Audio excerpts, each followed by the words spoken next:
Hey YouTubers, so as you may or may not know, Chapter 7 of the Toyotaro manga leaked today, and we got a very first look at Team Champa at the end of the chapter.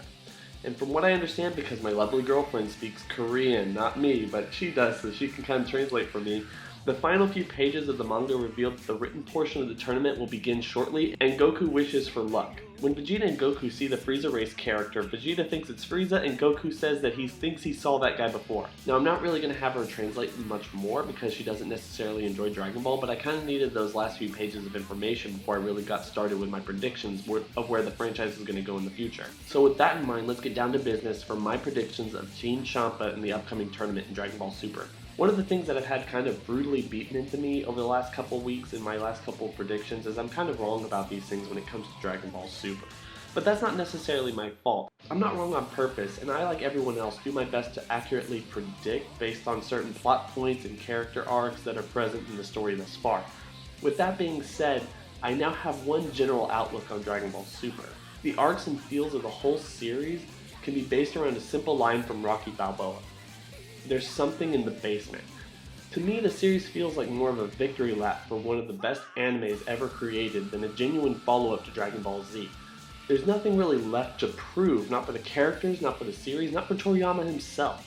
Throughout this entire series thus far, we've been greeted with memories of the past more than anything else. Both the anime and the manga started with Goku reminiscing about the past, and I think that's exactly what the tournament will be setting up to prove. Whis himself talked about Universe 6 and 7 being basically mirror images of each other, and I think it would be really cool to take that in a very literal sense going forward, although not as literal as some fans were predicting. No evil Goku, no female Vegeta, no anything like that. What if each and every single one of these opponents are meant to act as more of a glimpse into the past than anything else? Let's start with the robot-looking opponent. I don't have a lot of thoughts about this guy, but I think it'd be really cool if he was more of a callback to the early days of Dragon Ball. Like, is he associated with a Red Ribbon type army or something like that? We just don't know, but I think that would be kind of cool. The Frieza race character in the Young Saiyan reminded me a lot of Goku and Piccolo Jr. in the early days of Dragon Ball.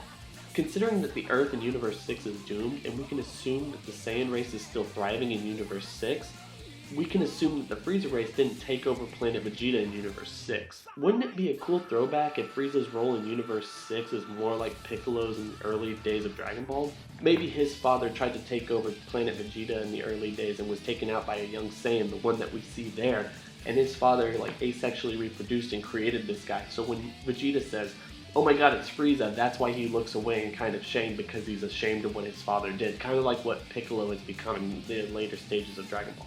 As for the last two, I think it would be fun if these two characters were callbacks to the fights between Majin Buu and Cell in Dragon Ball Z. Maybe these opinions might not be exactly what anyone else may have thought about up until this point, but I have a good feeling about them. Dragon Ball Super has gone way out of its way to stay peaceful, basically nowhere near as dark as Dragon Ball Z ever was. So I definitely think no matter how evil, wicked, or interconnected these fighters are when we start learning more about them, none of them will actually have villainous purposes and become a truly main antagonist as the story goes forward. I just don't see it happening.